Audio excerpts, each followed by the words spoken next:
This is the Freebird Rules podcast, wrestling, etc.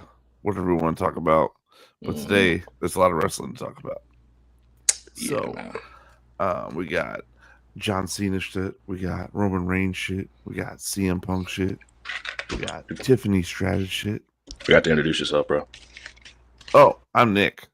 Nick.wave on all social media platforms. Right next to me on the screen is Hambone, and right below me on the screen is Khan from the 703. And you don't know him.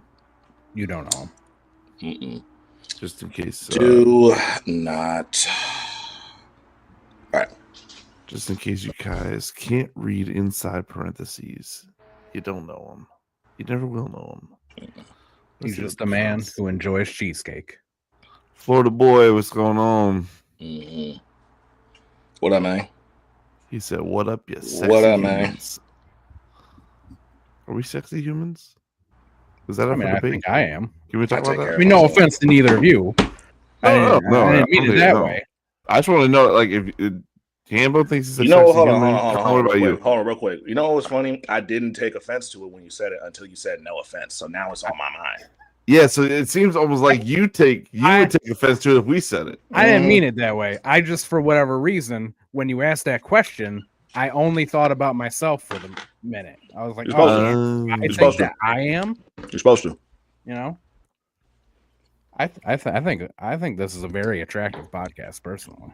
Hambo's a fluffy teddy bear. I agree. Go this wow. Is a very attractive podcast. Go wow. How we doing though, guys? Are we getting right into wrestling, or are we gonna have like a little beginning show banter? How we giving it up today? How do we normally do it? I guess we normally we talked about about shit that got on our nerves, like socially. I think that's how we started last week. We did talk about that. We could always start with that, but this is not bad. Do we? Maybe we should. That's what we should just start every week. We should just. What are our complaints this week? What do we have to complain about? Just in general. You know, it doesn't have to be about people. Just what are we complaining about this week? Let's do that. I like that. I'll start with Con. Let's get an old Ryan rant going. That's a throwback for anybody who wants to know. That's some shit I used to do in high school. He just dropped your fucking government name on here. I'm cool with it though. Dropped your government name, bro. I'm cool with it though. Shit. I'm cool with it. If we close, yeah, you can call me that. Ham, you could call me that. Shit.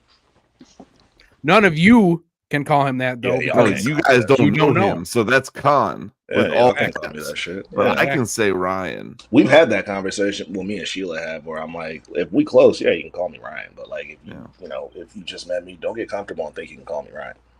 Yeah. Sometimes I say Con to my parents, and sometimes they get it, and sometimes they don't. And so, like, when I say, like, when I talk to my mom, for instance, I'll be like, yeah, Con did this. And she's like, I'm like, oh, Ryan, sorry. And then, like, some other day she will get it. She's like, oh, okay, yeah. I'm like, She'll call me Con. She'll call me Con, and I didn't like that shit. I was like, bro, it just feels weird, your partner calling you that. So when she called me Con, I was like, let's make one thing clear. I am Ryan to you. Yeah. And you know what? You know what's funny, though, Con? Even that's weird. When my wife calls me my name, I'm like, what did you just call me? Oh, like usually we say like babe or you know. Oh yeah. Are you mad at me? Yeah. Me and Sheila like that too. When if she hears Sheila, she's like, "What is that? What the fuck?" Only like in a really loud, crowded room should my significant other be calling me by my name. Right. Yep. If she's like, babe, Nick, and I'm like, oh, like then I'm like, oh shit, But like other than that, like she really shouldn't be saying my name unless she's mad at me or something. Yeah. If we're just like in the living room together and you just call me Thomas, I'm like, oh, I did something wrong. Yeah, you fucked up, bro. But I did something. You fucked up. We're out of hell, man. You did some bullshit. Yeah, I have know what that means. Who like met me, and were just like introduced to me as Hambone, and like once they find me on Facebook or whatever and find my real name, and then they start calling me. I'm like, I don't think we know each other like that. You don't know me like that, bro. Feels weird, you don't know me. Hence the tag. You don't know me, bro. Calm down. See, that's the weird thing is I've always gone by my name So like I don't have that like luxury of like having another name. Now I do have names to where like only like people in my circle can call me. Like there's a name that stems from like 2013 called like that I'm called Big Country. Mm-hmm. And there's a real I've heard reason. Con call you that before. Yeah, and like the only person who really calls me anymore is one of my friends named Zoe. Shout out to Zoe. And he wasn't even around in the days when they called me Big Country, but he just remembered that name and it's still to this day calls me that. But if some random person were to call me Big Country, I'd be really annoyed. Because I'm like, you don't know me well enough to call me Big Country. Only like the guys from like our old group call him that. Like I still talk to him a lot. Like I talk to him a lot now. And if Nick's names comes up, which don't really come up often, but if it does, you know, they say a quick Big Country and then they keep it moving. Yeah. So shout out to Spicy Guac. This is shout out Spicy Guac, boy. Let's talk about this real quick. I actually do want to talk about this because we have never really discussed anything like this. Oh, I didn't see. How much is it? For the boy said, can we talk about how damn expensive Mania is this week? I saw there's a price of $10K to get pics with Triple H, Lex Luger, and Michelle McCool. Now, Hambone is our residential meet and greet correspondent, so he can really touch on. He's a meet and greet impresario. Yeah, so he can really touch on how expensive those kind of tickets are for sure. These are ridiculous, though. I mean, my buddy and I say it all the time. Like, we're really glad that we went to WrestleMania last year before TKO was just like, let's just fuck them over. Because like, we paid $700 for our tickets for both nights, which is a lot already. Which is $700 for both.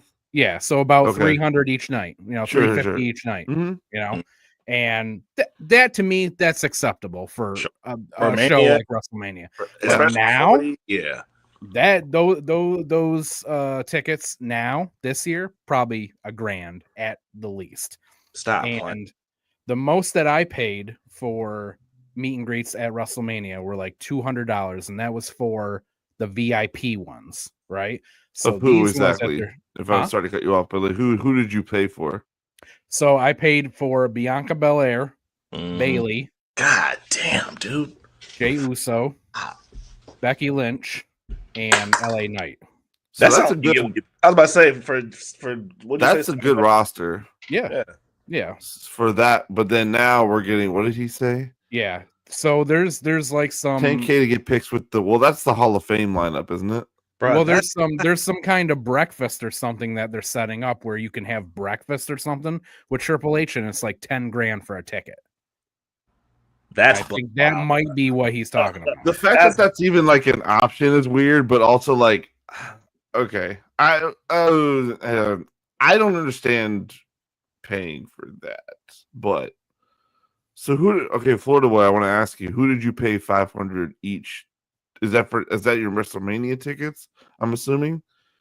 And then damn. So how were your seats last year? Your seats were okay, Hambone, right? Yeah. Well, I mean, the first night I was pretty close to the nosebleeds. But the second night I was down like first risers off the floor. So the second night I had a good view. That's not bad. So his seats, he's saying he paid $500 each, which is probably what you're saying with the inflation of everything, probably, comparable to what you were doing last year. I'm trying to find this.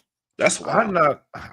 Me personally, I'm not a big going to see live person. I really just went to my first live professional wrestling show last year, and that was only because my friend got me the tickets for free, and I ended up driving him and everything. It worked out, They're in section 109. That's down pretty. Usually, that's down pretty close, depending on where you're at, depending on the stadium too. That's not bad. 500 for WrestleMania at 109. 500, in my opinion. I don't know though, but 109 at 500. Yeah, I mean it depends on how far back I guess the 109 is and how big the stadium is. But yeah, I'm not a big. I remember me, Con, and our significant others, and we tried to go. Remember, we tried to go to UFC in Orlando.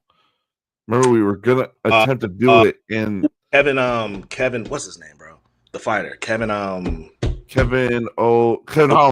Kevin Holland. It was a Kevin Holland. Yep. Kevin Holland was one of my favorites at the time. Out there, we tried to see the Kevin Holland fight. It was Taito Ivasa was on the card too. Like it was a bunch of my favorites on the card, and it was in Orlando. So it was like, okay, Khan and Sheila live in Orlando. We could just go stay with them, get these tickets. But these tickets were like, I want to say like a good stack or so for all of us to go and sit like all the way back and not be able to see a goddamn thing. Right. And it's not because living. So I was just talking about this with my neighbor today.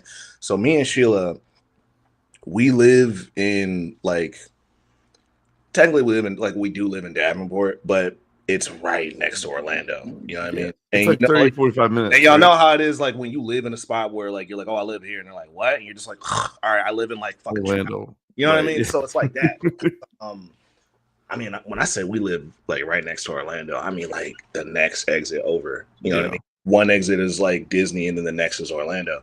So the venue that Nick's talking about was, bro, from like once you get out of my neighborhood, 15-20 minute drive, bro. Like it would have been perfect. So them tickets were a fucking arm and a leg though, for not even like a good seat. And like that's why like I say all this to say that this is why I'm not a big live person, because if I can't pay a lot of money to have a either equivalent or better experience with me just sitting at my TV, it's not worth it to me, in my opinion. I'd much rather just pay the $80, pay ESPN Plus, and just watch that shit right in front of my face, you know? And so I'm not a big person to really touch on this a lot, because I'd barely pay like a 10th of $10K to do anything related to what he's talking about with meeting Triple H or, you know, anything like that. I am just not one of those people. But yeah, man. So I think out of the three of us, Ham for sure has been to the most like live events in terms of wrestling. For sure. But you know, like right under him has definitely got to be me, because goddamn it, I didn't even realize I've been to so many wrestling shows. There's shows that I don't remember going to. That's cool. You know what I mean? But yeah, like a stack for WrestleMania tickets. Can I judge it as a person who's never been? I don't know. Because some people might be comfortable paying $1,000. I just know like that sounds. Ham, would you pay $1,000 for that? For tickets? For tickets. Depends on where they are. Depends on where they are, right? I mean, so where would they need to be for you to say, all right, I'll drop a stack for it? I would honestly, it'd have to be first two rows. First two rows. Oh, you talking about like venue? I thought you were talking about like location. No, he's talking about like in the stadium, like okay, like how close he'd be. Gotcha. Oh, I need to be on the floor, first two rows to pay $1,000. Yeah, for sure. Yeah. If I'm throwing a stack at anything, I want to be able to see the sweat coming off of their fucking brow type shit. Like that's the other thing too. $1,000 better at least put me behind the commentator table. Yeah. Sure. Right. Exactly. Yeah. And then that's the other thing too. With like, I don't know if either, I know you haven't, Nick, because you just went to your first one. But Con, have you ever sat on the floor for a wrestling show? Like the floor, like floor seats? Nah, man. The closest I've ever sat was God damn it. Not the last pay-per-view AEW had, but the one before that. That's the closest I sat. And that was like maybe like a level or two above floor seats. Yeah. And so the thing about floor seats, if you've never like sat in them, is if you're not the first 2 to 3 rows, don't even fucking get floor seats. It's awful. If you're like 9-10 rows back, you can't see shit. You got so many people in front of you, just heads like you, and you're all the way equal that everything is set up. You can't even see the ring.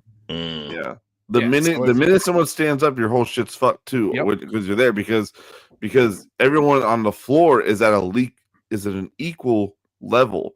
Whereas like, you know, in stadium seats, like the guy's kind of below you, so even if they maybe stand up, it's like a 50-50 shot whether or not you can still see. And I'm already someone stands up in front of you, it's over. I'm already not a tall dude, you know what I mean? So like, that wouldn't be fun. That wouldn't be fun. So here are the packages that he's talking about.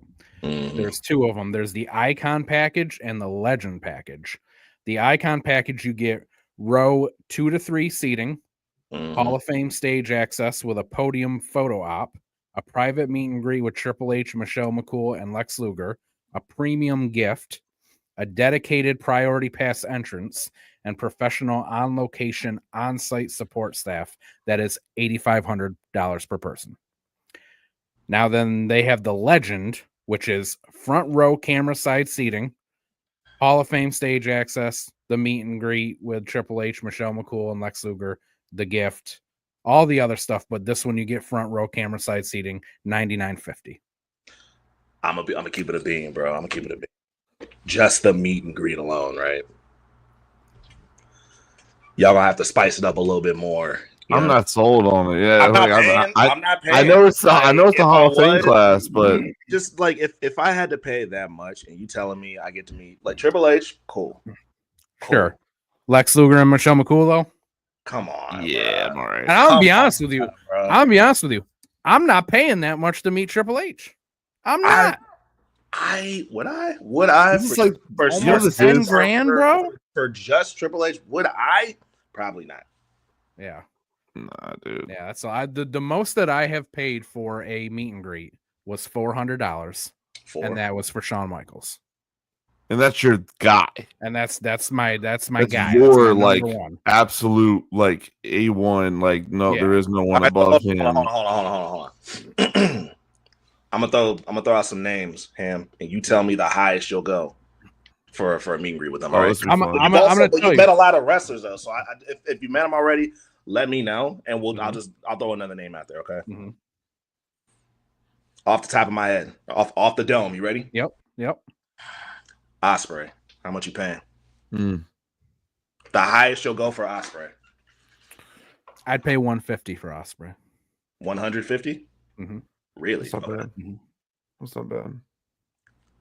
All right, hold on. Let me think of another one. Hold on. Have you met Jay? Jay. Oos. Yes. Okay. And that was probably before he was one of the VIPs last year. Have you met Paul? No. What's the highest you go for to meet Paul? Ooh. Paul Heyman? Paul Heyman. Ooh. I might spend a pretty penny on that one. I'm gonna be honest with you. If he's in Florida, I might drop. Yeah, If he's down the road, I'd spend $300 to $400 to meet Paul. I would. I like that answer. I like that answer. I probably spend the same amount. Yep. Especially if he's down the road, like he's down the street. Like so for me too, like I live in Virginia. I do not like going to DC. So like if it's in DC, you're already not selling me, right? But then drive there. Especially if you drive there. Yeah. And so like if I can take the train and it's during the day, sure, then okay, it's a little different. I'll make a day of it if we're doing that. Oh yeah, I'll put the metro in. Like in make a day of it, but like the minute you're saying it's in DC, I'm already like, you gotta sweep this deal, boy, because I don't like. I really want to see this motherfucker. But if where I'm at, if he's in Richmond, okay, I could do Richmond, and so it's I like your answers though. I think let me 354 would be good. Two more, let me ask you two more. Let's go. Okay, you met Sting yet? Yes. Mm-hmm. I love Sting. Nash. Have you met Nash? Yes. Okay. What about the Prophets? I have not met the Prophets. What's the highest you go to meet the Prophets? Both of them, you're saying? Package deal, because I feel like we kind of it would obviously differ if it was them like singularly. I'd give. That's no shade to Dawkins, bro. I don't want no. It shade to Dawkins. I'd give $200 for a package deal. Okay. Yeah. Okay. All right. One more. I don't think I go that high, but one more. Okay. Have you met Bischoff? Eric Bischoff, the Bish. Damn. He's interviewed Bischoff. I've interviewed him. All right, Doy. We almost had him on the show. Sure enough. Yeah, sure enough did. Okay, hold on. What's the highest you go for what's the highest you go for Roman? Have you met Roman? I have not met Roman. Mm-hmm. The tribal chief. How much you been? How much you going? I got one more after this one too. One more and then we can move on. This is fun. I'd give $250 for Roman. Really? Ooh. 50? Yeah. Oh. Why was Paul higher than Roman for you? I think that reasons why Paul's higher than Roman, but what's that? I said I'd give 1,000 reasons why Paul's higher than Roman for me personally. No, I'm sure, but it's just it's a bit of a gap. Like in terms I definitely want to hear Hambo's answer. Yeah, I want to know why the gap. It's two reasons. One, I have always been a fan of Paul Heyman, and I would not say that about Roman. So that's number one. But number two, I also think in the grand scheme of things, when all is said and done, Paul Heyman is going to be much more influential when you look back on the history of pro wrestling than Roman Reigns. I agree with Fair that. Points. Very, very agree. One more, we can move on. Okay. Have you met Punk? No. What's the highest you going for Punk? So last year, he was one of the VIPs. Yeah. And I sat in a queue for an hour and 45 minutes before I was let into the room, and they were gone like that. I was fucking crushed. What was that price tag? It was $200. He was one of the VIPs. I would spend probably $500 for Punk because he's 1B to Shawn Michaels is 1A for me. Yeah. If Punk was in Orlando, I'm talking like a 45-minute drive tops. You know what I mean? I might even do an hour. You know what I mean? If he's an hour away. If Punk was in Orlando, I'm not gonna hold you, bro. I'd probably put up 500 too. Yep. I'm not big on these Punk because I don't know when he's coming back. Yeah, I think that 500 is my top period because last year, one of my other, goats is The Undertaker. And last year, Undertaker did his one-man show, which I went to. And afterwards, he was doing a meet and greet. And I was like, I'll pay a gross amount of money to meet The Undertaker. And then I saw. Need to meet The Undertaker. What's that? I would pay a nasty amount of money to meet The Undertaker. Would you pay Go on. $729 to meet The Undertaker? Because that's how much it was. That's how much you paid? No, I did not pay it because that was too much. It was after the show, right? 720. That's how much you said it was. That's just to meet him. Yes, that doesn't even include the show. My cap is 5. My cap is 5. That's me too. My cap is 5. My cap is 5. If they had said $500, I'd have put that down for Undertaker. Even if he was, you know what I mean? Like, even if he just because wrestlers show up at our gym now, even if he was doing like a fucking meet and greet at the local gym, 720-29, I don't know about all that, Mark. I don't know about that. How much you think? There's only a handful of people that I would pay that much for. That 500. It was Shawn, it's Punk, and Booker it's T's up there Undertaker. Booker T's up. Yeah. Okay. Well, let me tell you something, Con. If you ever get the chance, just to send it to my mom. If you ever get the chance to meet Booker T, he's much less than that. Because I think I paid $80 to meet Booker T last year. No shit. Yeah. There's a few if there was a meet and greet, there's a few wrestlers where it was like just off some type of like obligation. I would feel like I need to go. So like Booker T and The Miz, it's like I gotta get this picture for my mom, right? Like Finn Balor, Sheila's a Finn Balor fan. We named our dog after him. I'm not crazy about him, but yeah, we gotta go meet him. You know what I mean? Like there's certain wrestlers I would just feel Kurt. Oh my god, you know what? Yeah, I drop everything for Kurt. I drop everything for Kurt, bro. Would not have to pay that much for him, bro. I take a day off work now for Kurt. I'm trying to think of who else like is on the roster right now that I would even get that close for, and I just don't think that there's any. The only other one that I would probably do, 500 is a lot, but I might pull the trigger if I was in a position to do so, and that'd be Rhea. Because she has become one of my all-time favorite women's wrestlers. Really? Yeah. But even that, I'm like, oh man, that's a lot. But, yeah, But I think about it. I pay like maybe two. That's all she was last year at the VIP. She's another one that I sat in the queue for, and they were gone. Yeah, didn't get it. But, Eddie. If Eddie was in town, Eddie Kingston. Yeah, I do. Yeah, that's when I feel. I love Eddie, but I don't know if I'd pay 500. But I would. No, I'm not talking about 500. I'm talking about feeling obligated to go see him. I'm not. Okay. Yeah. He's still on my list of people to meet. So I would love to meet Eddie Kingston. How much money do you think this kid spent for his seat? What that was in what was Elimination Chamber in again? Well, this was in Brussels, but Yeah, that's this is the Brussels show. Oh, when this he is was Raw. talking, This is Raw. I don't know the currency system for Brussels, but I would imagine a pretty penny if he's standing up like that. Yeah. Just have this guy yell at you. You're a hero, bro. He's dressed just like him. Just fucking okay, yeah. He called him a son of a bitch. Down to the hat, bro. Down to the sticker on the shirt, bro. Did he call him a bitch or something? What did he call? He didn't specifically call him that, but he called the crowd sons of bitches, and then he called them jagoffs too. Yeah. So John Cena came out in Brussels, Belgium. Was that Belgium? I want to say Belgium. What was Belgium? Brussels in Belgium, right? Yeah.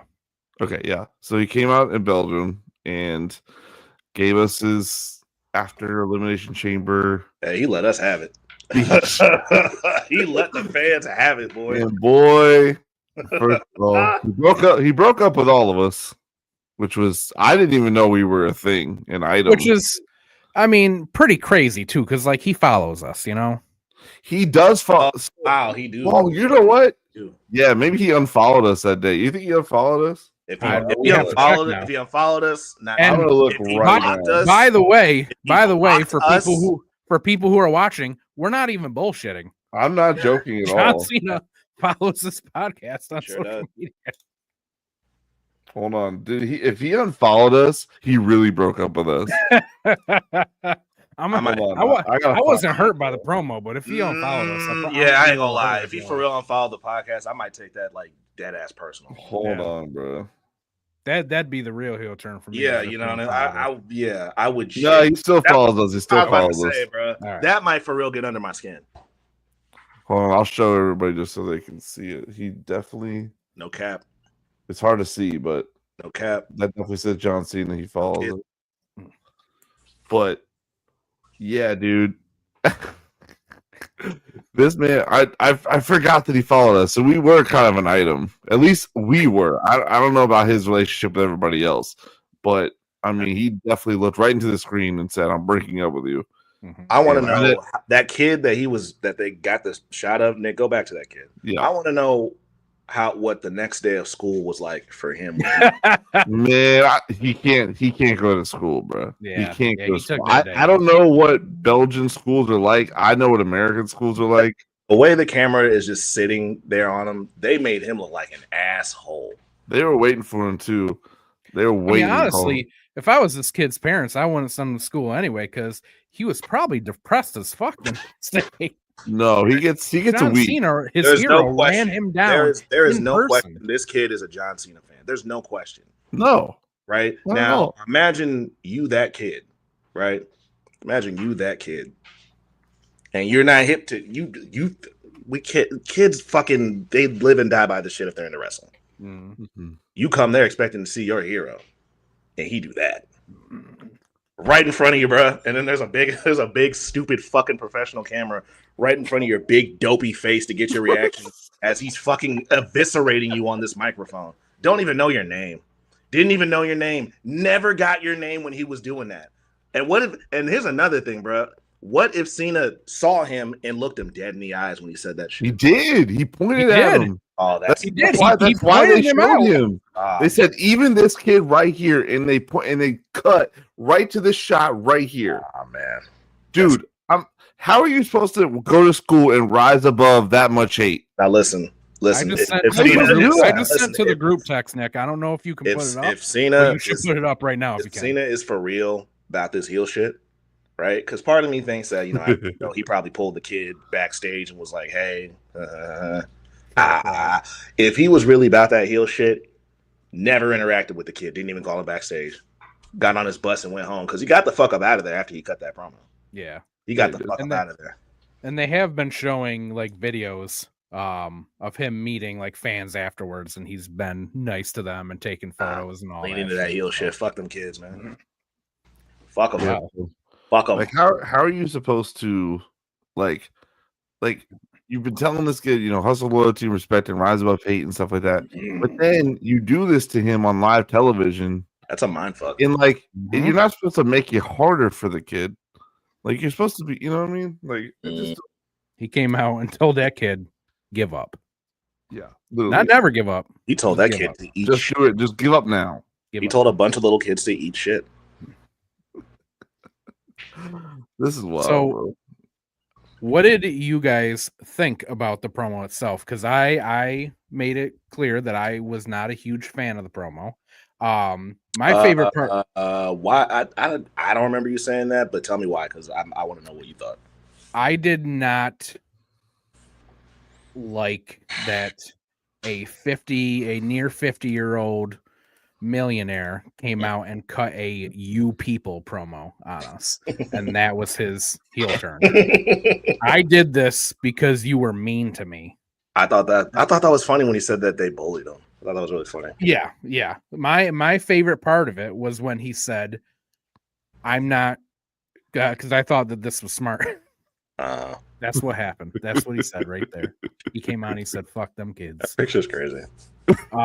My favorite part was when he said, "I'm not changing my look and I'm not changing my music. You copy me. You dress like me. And that's me on that theme, and I'm not changing it for you." That was a bar. I was like, okay, that's clever. I like that. That was a bar. Yeah, but the rest of it, "you were mean to me, you people," like, John, you're like one of the most popular wrestlers ever lived. So you remember when you asked how we felt, and I was like, I had like mixed emotions about it. Yeah. So that's kind of how I like the way you broke that down. To me, when he started getting into that bag, like when he was doing the like, "you people were mean to me," because let me be clear, I agree with everything he said, right? But it was like the way he kind of delivered it at some points, like when he was doing the whole like, "you people bullied me," and I was just like, it sounds a little like the Boy Scout who got kicked out of the fucking troop. Sounds a little Boy Scoutish still. But when he started like kind of just going deeper into it, you know, just talking about like all the shit he said about like, you know, I kept it consistent. I gave y'all everything. I agreed with it. So like, yeah, it was a heel promo, but you know, and I'm locked into the story, right? So I'm prepared to boo him. I'm prepared to be mad at him and all that shit. But after that, I was like, that's great. He cut a hell of a promo, but like, if that's why you did all that shit, bro, I'm not gonna be mad at you about that because I agree with you. So my thing is, I think that promo could have worked. I just don't think that was the promo to cut right then and there. I don't feel like that promo followed up the storyline, followed up what we had seen, right? You're telling me you beat the shit, because here's the thing. You already won the Elimination Chamber. You have the WrestleMania match. So everything you did afterwards, beating the shit out of Cody, joining with Rock, like, it was unnecessary, right? I kind of would have been more intrigued. Yeah, I kind of would. The reason was that we were mean to you. I would have been more intrigued if he went into more like why he decided to join up with The Rock. Right, exactly. Yeah. That's what I think the first promo should have been. Why did you do this, and why did you get right over that? Yeah. He never mentioned The Rock. I don't think he mentioned Rock at all. I'm not mad at his reason, right? Like, because I still, like I said, I got mixed feelings about it just because of how he came off at certain points, but I still enjoyed the promo. But like, all it did was just like justify his actions, and I don't want you to justify shit right now, bro. Like, I kind of just want you to kind of more so lean in. He did lean into it, right? But he just kind of came off as a dude who was just fed up with being treated how he was treated, despite all the shit that he's done for the company. I can't be mad at that guy. I can't be mad at that guy. And I kind of, and again, I wanted to, I'm into the story. So I want to boo him. I want to be mad at him. So I felt like if he kind of leaned into more so and got like the side of like, all right, this is low. Why did you join The Rock? A guy that you, for like 2 years, you know what I mean, was in this like really intense feud with. What made you join him? Maybe I would have, you know, maybe we would have gotten that like, maybe I would have reacted the way I wanted to react to the story. But this, a turn I didn't expect, I'm cool with it. But like, yeah, I kind of just wish he would have touched on like why he joined up with The Rock. Right. I think that's on my only kind of note on this. Like, I really liked seeing this. But that's kind of one question that wasn't answered in a way. It's just like, he could have had any reason in the world to, like he could have made anything up. He could, could have been many reasons as to why he would have wanted to do what he did.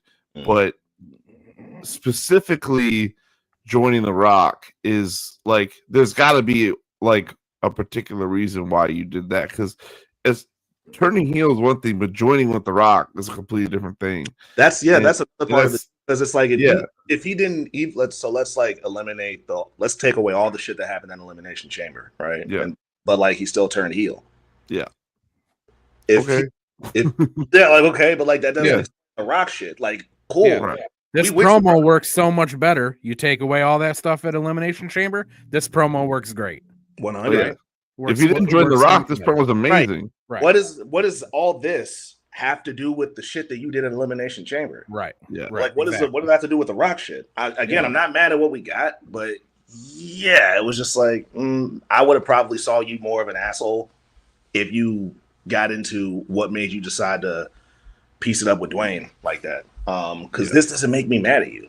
In that fashion, like in that fashion, in this time frame, why are you doing this now? And we don't have an answer to that. And I think that should have been one of the first things you touched on. Like, anybody can go heel for any reason. But joining somebody in, joining someone instead of, the person that he wanted, like, I would have also wanted to hear from Rock too. Like, what made you go after Cena when you said you wanted Cody so bad? Like, we still haven't heard, I don't even know when we're getting that.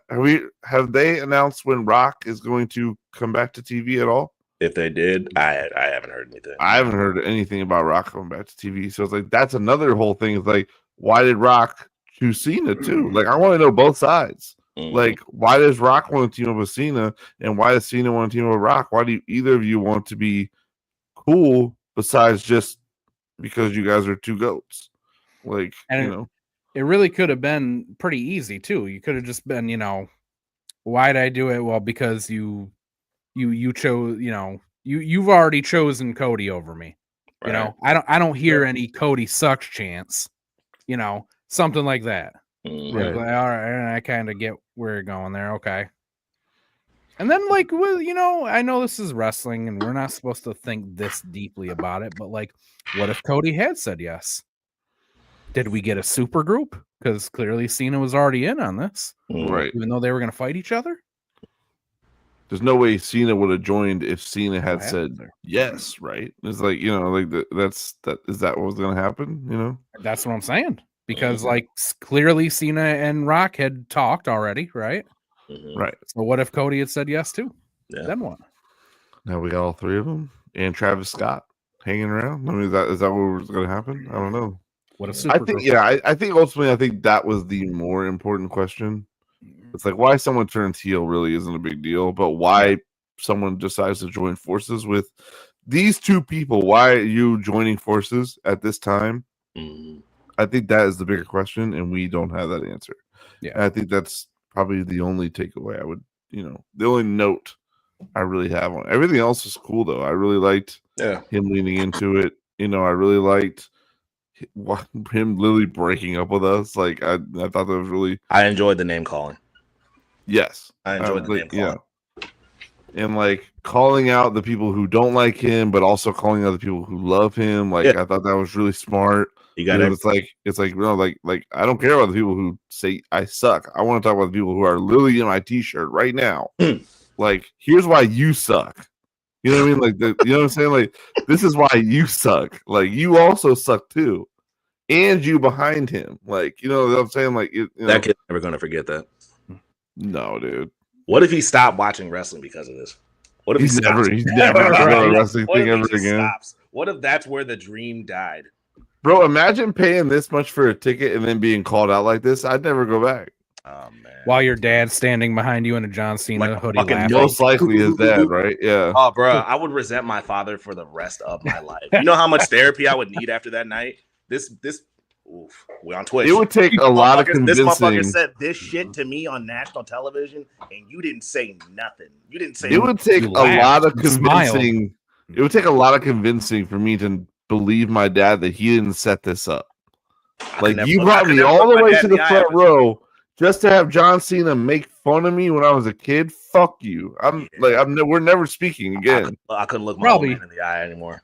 I bet like he's a Cena fan too because his dad was, right? So after this, like, there's no way that I'm trusting anybody my dad ever tells me to trust again. No, whatever. Like, you remember when you told me that John Cena was a good guy and he basically said "fuck me" on TV and you laughed at it? Yeah, live TV and you did nothing. Yeah, nah. Yeah, anything my father likes from that point on, I hate. Yeah, he loves that. You're a Yankees fan, Dad? Well, fuck the Yankees. Like, I don't care what you like. Yeah, because you like John Cena and I like John Cena, and John Cena told me to eat fucking rocks. I'm a kid. These are the most pivotal years of my life. Do you realize who I could become just off of one influence right now? And you introduced me to this piece of shit. I invested. I loved this man emotionally, and then he fucking called me a jagoff in front of you, and you didn't say a word.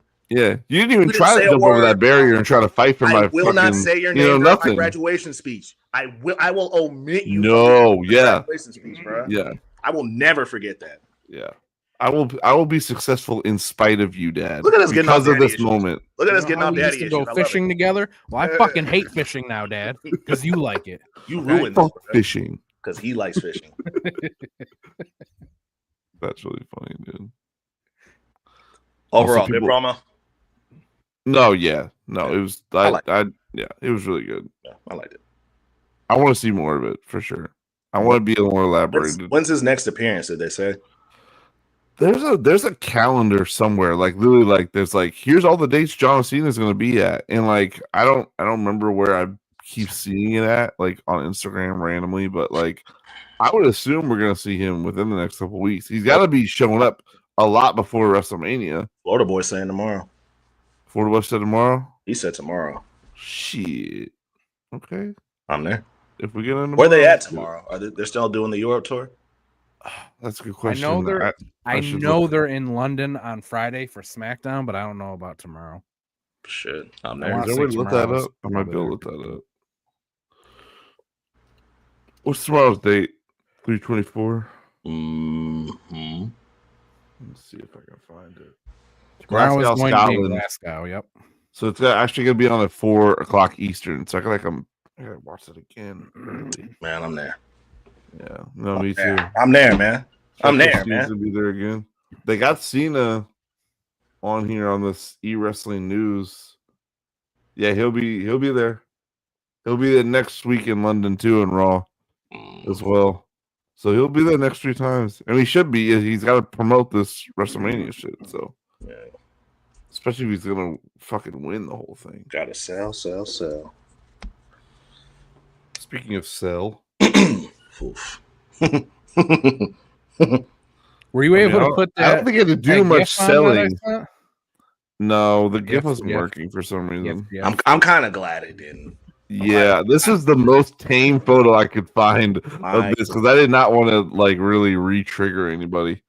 But this was something, man. This was nuts.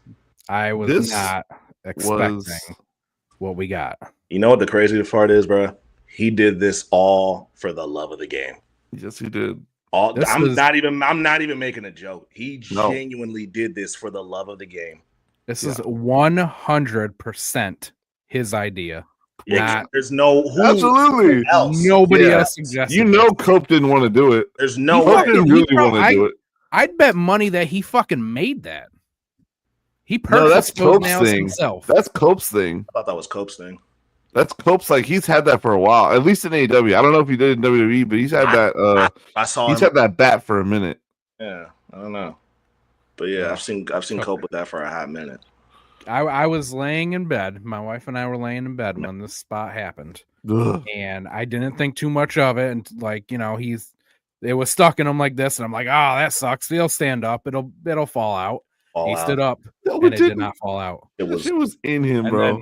Then one person tried to take it out of him, and that's what got me, man. And then another person came out, and it took 2 people to remove it from him, and you just see his skin just pulling. That yeah. That was a lot, bro. That was a lot. It was a lot. My brain isn't conditioned to see that. How we feel about the spot? I loved it. I thought it was great. I love shit like that. Me. Like, yeah. So I'm not like a huge fan of. I think there's a line where like I don't really want to see it. Like, I'm not a huge fan of like death matches. This. Again, we talked about death match. Yeah, it's there. It's almost there. Death matches get way worse than this. No, they do. That's what I'm saying. Like it's teetering into, but this isn't like Nick Gage level craziness. I have a DVD of death matches, like just independent death matches. It's somewhere at my mother-in-law's house. And when we moved, I was like, do I want to bring this? And I'm like, because I used to be able to watch that. I'm like, I don't know if I can subject myself. I've watched that DVD with you, and boy, is it rough. This is like right below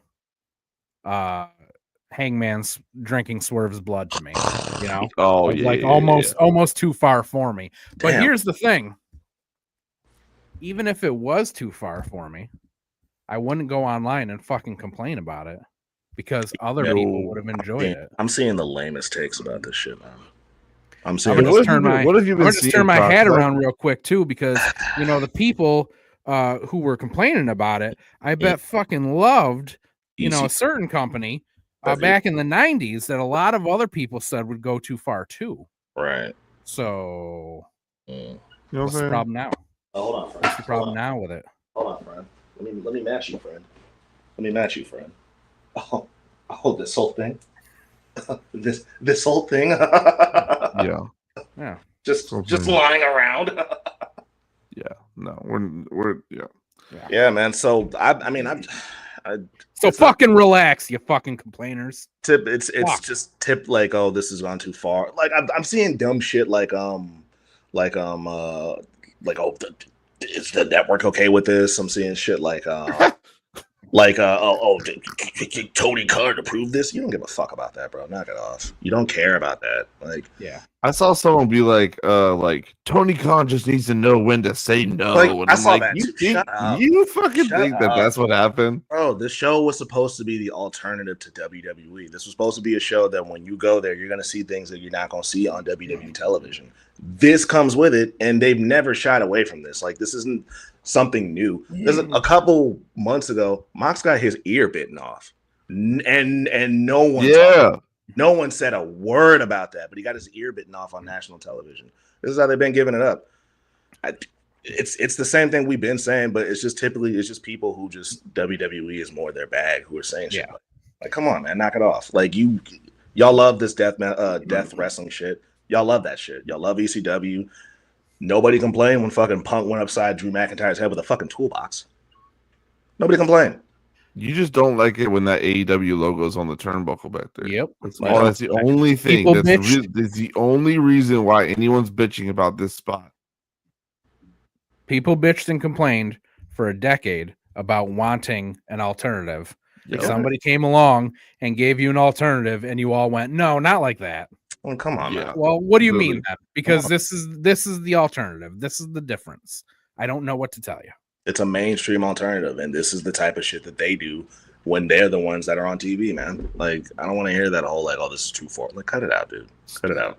It's dumb. WWE is definitely now. WWE don't dip into this bag, but they've definitely toed that line. They've definitely done like edgier shit, especially as of late. Again, the Drew McIntyre spot with the fucking toolbox, that was pretty graphic. That was wild. I don't think that was. I think that was. I feel like that wasn't planned though. I think Punk legitimately caught him. And planned or not planned going upside somebody's head with a toolbox is pretty wild. You know what I mean? So and everyone went crazy for that. So like, come on. You know who I'm sick of hearing complain too about AEW? Eric Bischoff. Bully Ray.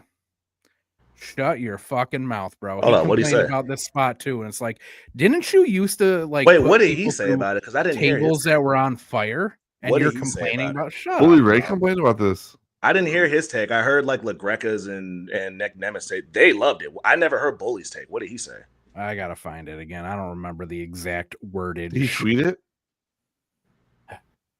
You're asking me questions I don't remember. I'm on Twitter, so I was gonna see if I can find it. But hold on. Just so we're clear, also, I'm not a Bully Ray apologist, right? Because I defend him a lot. I only defend him when people are saying things about him that, like, I've 100% heard him say the opposite. But this, I haven't heard his take on this, so I'm curious to know what he said. So he said the spikes have the potential to do what? Puncture and potentially hit what area of your body? Your spine. So the level of danger on that one is very high. As far as the spot's concerned, I've said it since day one on the show. I don't care what you do as long as it makes sense. Don't do it just for the sake of doing it. You used to put people through flaming tables, bro. You legitimately. Wait, hold on. Is he saying that it doesn't make sense here? Yes. He's saying the spot doesn't make sense. He's basically saying that the spot doesn't make sense and that AEW gave it away. This is a grudge match. That's another complaint I've heard that it's really annoying to hear fans say. Like when they complain that, why did you give this to us on free TV? Bro, shut the fuck up, man. I hate that. I hate that. You really did that genuinely bother you that you got this on free TV and not the pay-per-view that you have to pay $70 for? Who complains about something that's free when they could have made you pay for it? That doesn't make any fucking sense to me. Yeah, I've never understood that shit, Nick. I have never understood what kind of fucking backwards concept is that? Yeah. If anything, you should be complaining about all the shitty pay-per-views you get that you have to pay for. That's what you should be complaining about. I hate when wrestling fans talk like they're writers and producers. I was gonna fucking say the same thing, Con. Like, bro, shut the fuck up. What the fuck you mean? What the fuck you mean they gave it to us for free TV? What are you talking about? But you're gonna bitch to play, but you bitch when we have to pay for the fucking pay-per-views. I'm glad that I didn't have to pay $60 and wait till fucking 2:00 in the morning to see this. Yeah. You're not the owner, bro. What the fuck do you care that they gave you this? No one's reading your fucking dumb tweets. You're sitting here watching this on your couch. Shut the fuck up. I hate you're a fan and watch it as a fan. I'm so tired of that take. I've never in my life will understand people complaining about something that was free and given to them for free, and they're acting like, oh, they should have made us pay for this. Yeah. Like, now, as far as the Bully Ray take, right? Like, not all the way on board with that, right? Like, if he's speaking from a perspective of, yeah, I did all this wild shit in the past, but now that I'm older, I understand how dangerous those things were. If he's coming from there, okay, sure. But if it's not coming from there, I'm not rolling with that, bro. Because like Ham just said, we watched you do, like TNA. What were they doing? Putting people through glass tables. Yeah. A lot of wild shit. You know what I mean? Yeah. But if it's coming from just like hey, I'm older now, I'm smarter now, and I know that that's not the move. Okay, I'm rolling. You power bombed an 80-year-old woman off of a stage, bro. Right. Yeah. But also, I disagree anyway because this was a grudge match between them. Yeah. This spot makes nothing but sense. It's not like Cope pulled this out randomly during a regular singles match. This is like a no holds barred like street fight thing that they were doing on Dynamite. Yeah, so this wasn't really rolling. It makes total like if it was a normal singles match and then Cope said, fuck it, I'm gonna bring this bat out, disqualify myself, and then throw Mox on top of this thing, that doesn't make any sense. But this makes total sense to me. Yeah. I'm gonna be honest with you. Like I said before, I think that there's a line where like it's too much for me. But as a fan, I will also tell you that if this match ended up being tables, chairs, a ladder, I'd be like, oh, it's the same fucking thing I've seen for 30 years. Shit that we always, it's the same shit. I don't care about this match because it's a table. Oh well, I've seen tables a million times at this point. I literally don't care about them anymore. Yeah.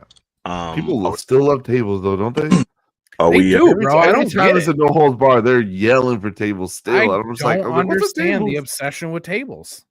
I mean, it's like, cool. They don't even look that painful. I don't know about that, but I just like it. Just seems like a weird thing to be like kind of obsessed with. Question: like we want tables. Like that's what you're cheering for. Are we ready to move on to the next subject? Because I'm on like live, and somebody asked me something, and they want to know our thoughts on it. Okay. Go ahead. What is it? Thoughts on the Jay Gunter story not really being built. This is from Tyson Fleetwood. I agree. It's a one-sided story. Mm-hmm. I agree that it's all about Jay, which makes me undoubtedly think that Jay is winning. Mm-hmm. So it's going to be really annoying if Gunther walks away with it. I do think it has been a little lackluster. It's kind of like Jay's been doing all these side quests.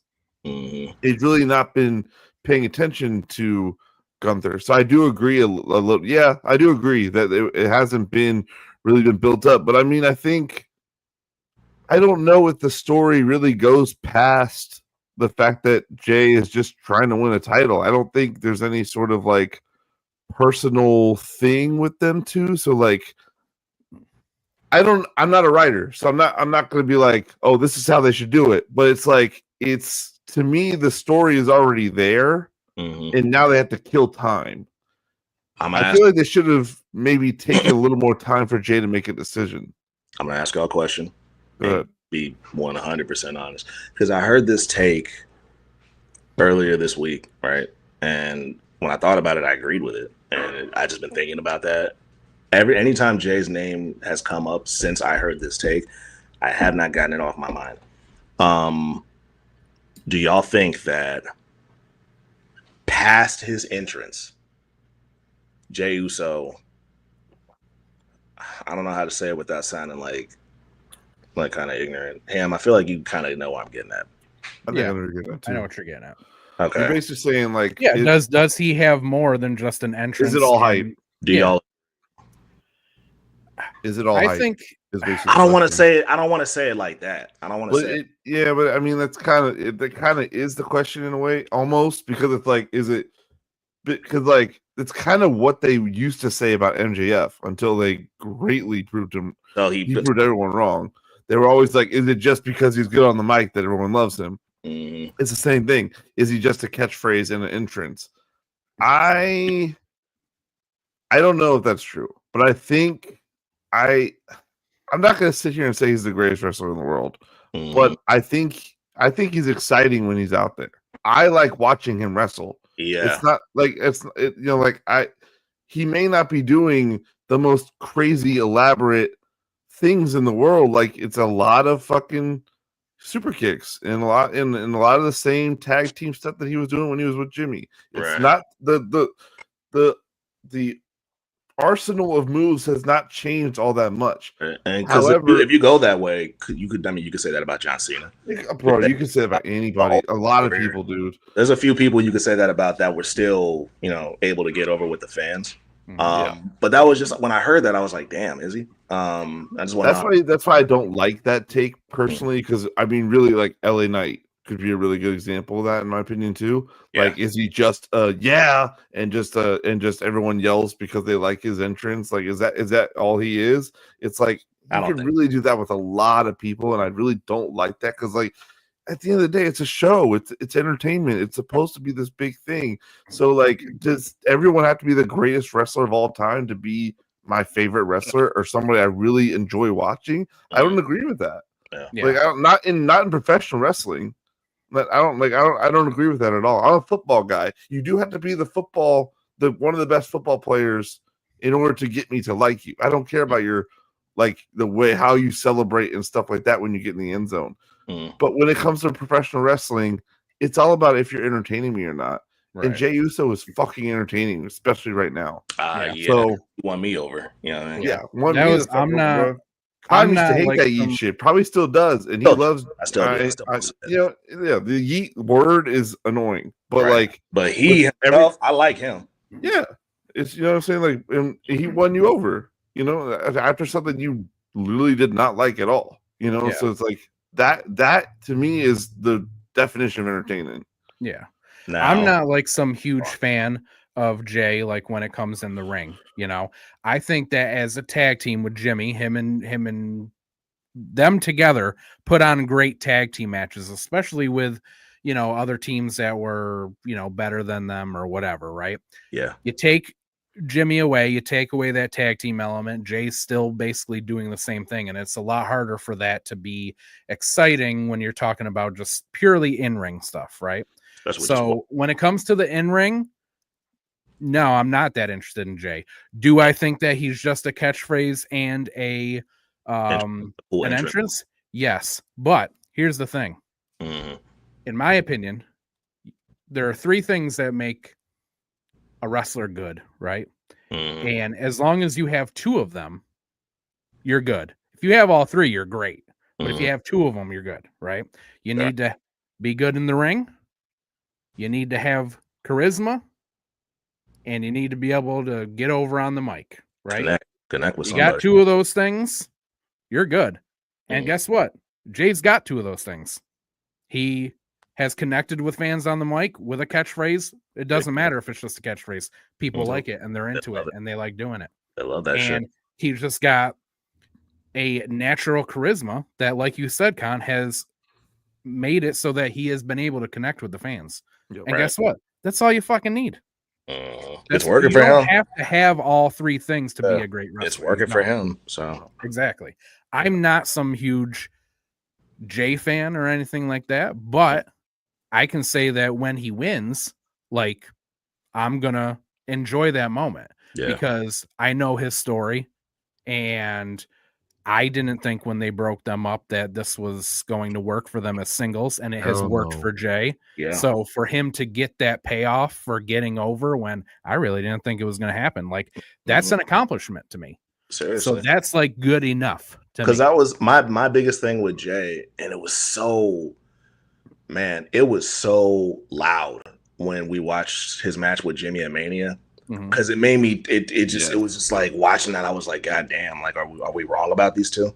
But my whole thing when they decided to, like, you know, kind of experiment with a Jey Uso singles run in the beginning was how are they going to differentiate Jay from Jimmy? You know what I mean? And I just didn't have faith in that.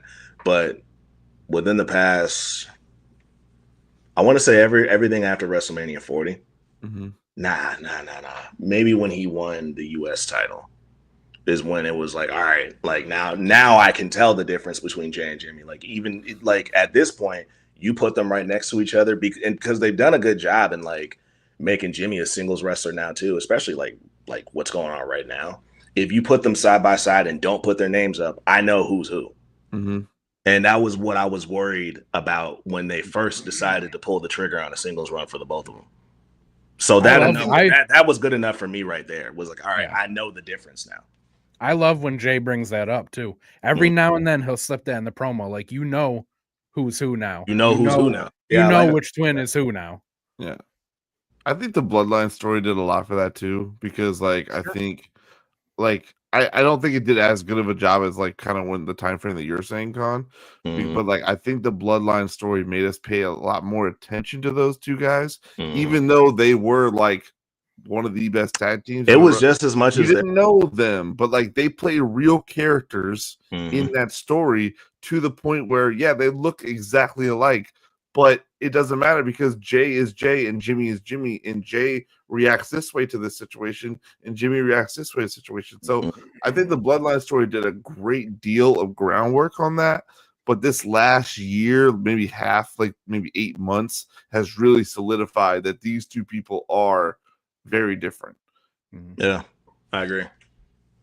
I think also, I mean, if we're getting back to the original question, which is, you know, about the match in general, I think one of the big problems with it is the fact that Gunther has been booked as an afterthought world champion, which happens to a lot of people.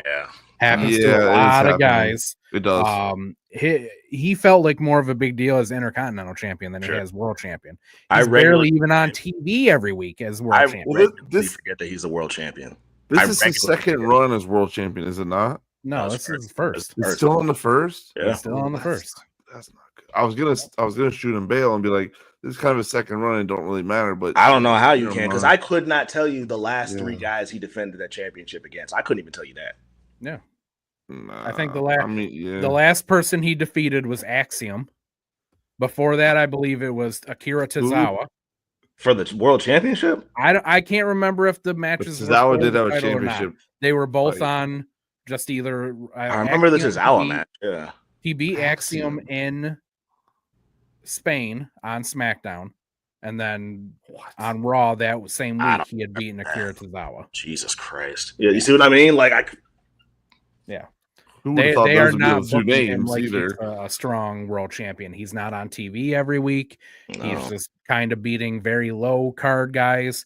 He is every now and then he's just jumping Jay and putting him in a sleeper. Like he's not being booked as like this dangerous world champion. And I think that that's part of the problem with the match too. You know, it feels obvious. Like I don't expect Gunther to win at all. If you ask me how much of a chance he's got at WrestleMania, I tell you 0. That's why my answer to that way. That's why my answer to the question was I feel like they're just biding their time at this point because there is no real story. Like we can almost see the writing is on the wall that Jay is going to be a world champion. Yeah. And it's got nothing to do with who's holding it at this point. Like anybody could be where Gunther is right now, and it wouldn't matter because Jay is the story. Right. Like, and that's why they're just showing Jay doing whatever because we don't care about what Gunther's doing right now. And that's bad because he's the world champion. Yeah. It's really weird. And I swore this was his second title, world title for some reason. Bro. How long has he had this thing? He won it. He beat Damian Priest at SummerSlam for it. Yeah. So he's had it since then. So he's August, had it for a minute. Whenever. And he just I want to say SummerSlam was August this year, but 8 months going on 9. Yeah. So he just kind of slipped into being a footnote on when did Jey Uso become world champion. Yeah, that's pretty much. He's basically just become a trivia question. That's really upsetting. Pretty much. Yeah. Like I said, he felt more important as Intercontinental Champion than he has as world champion. I will say I do think. I mean, I don't think this is like anywhere near. After we just said all that, I really don't think this is like. This is where Gunther goes downhill and we never see him again, type of thing. I think Gunther gets a couple more, maybe a lot more title reigns in his future, whether it's an Intercontinental, a US, or a main card. I think we get a lot more of that coming soon. It just sucks that his first one kind of becomes just this kind of footnote thing. Yeah. To set up Jay. Not memorable. Yeah. We'll remember Jay beating him for the world championship. Yeah. We'll remember that about the run. Yeah. But I mean, in 10 years, do you think that's who we're going to remember? That's who he beat? Like that's a trivia question. You know what I'm saying? Like as a trivia question, do you think like that's who we're going to remember him beating? Like, I don't know. Like but that shows like how weird this is because Gunther is, I mean, he's pretty big face of this company, dude. Yeah. So it's really weird. What else we got? Oh, this shit was crazy. This shit was nuts, dude. This was wild. Charlotte, the queen, she been dog walking Tiff this entire feud, bro. Dog walking her, bro. This was almost uncomfortable to watch. It was uncomfortable. She ate her up. She talked to her crazy. Yeah, I very much felt like this was Charlotte kind of going into business for herself. It felt like that, bro. She embarrassed her, and she like really embarrassed her. It was not good. First of all, I hate wrestling does it especially. I hate when they take like a narrative that like clearly they made up and they just try to like slip it into a storyline and they just like kind of keep saying it to make like the fans kind of buy into it. This whole like Tiffany's being compared to Charlotte. I have never heard that shit. Not once. I've never heard of Tiffany Stratton, Charlotte Flair. I've thought of it before. Never. I feel like I've thought of it before, but I don't remember anyone really ever saying I've never heard that shit. No shade to Tiff because I like Charlotte-ish, but not really. The first time they even tried to put that out there, I was like, they're gonna do this shit. I've never ever heard of a Charlotte Flair Tiffany Stratton comparison. And Charlotte addressed that in this promo. She's like, why? Because we both blonde? Like, bro, she served her up. I ain't gonna lie. She served her up. Yeah. No, that's that. And honestly, like when I say like I may have thought of it, it's kind of just that's it. Like a passing thought. Like literally what Charlotte said, like, oh, she's blonde and can do a backflip. Like that, like or moonsault or whatever. I was like, that's kind of the only comparison you got is like that's Man, I really see them as completely different people. I felt bad for her. Oh yeah. She tried, bro. She did her best when she said when she said, okay, but like I'm the one that has the belt on my shoulder and you don't. And Charlotte said, sis, from a cash in, bro, I clutched my pearls. Yeah, that was wild. That was wild. She said, sis, from a cash in. The thing that took me back was when Charlotte was like, "You won't even have a job when you're my age." I was like, "God damn, bro, bro, that shit." That didn't feel scripted. That didn't feel scripted, bro. Nah, here's my thing. Like I like Tiffany, right? I like Tiffany. I think that I like Tiff. I think that she got good very quickly, right? Because she didn't come from a wrestling background, They just took her out of gymnastics, at college and all that. But she was pushed too quickly. She was brought up to the main roster too quickly, in my opinion. I was definitely surprised when I saw it. I was definitely surprised. Yeah. And WWE tends to do that a lot.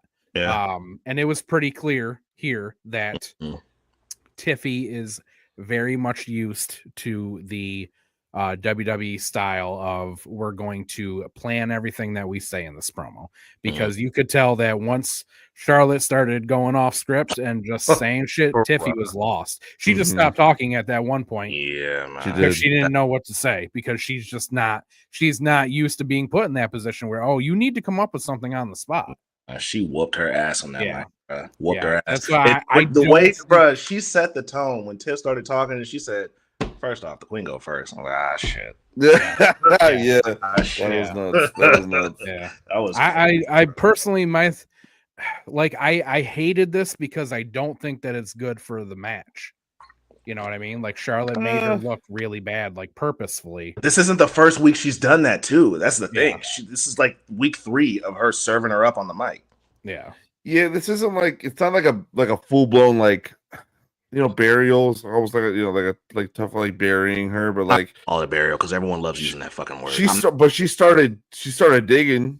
She started digging a hole for Tiff. Yeah, you know what I mean. She's like, you're going in this hole as soon as I'm done. That's kind of what it felt like. Is I'm here. You can't play with me on his mic.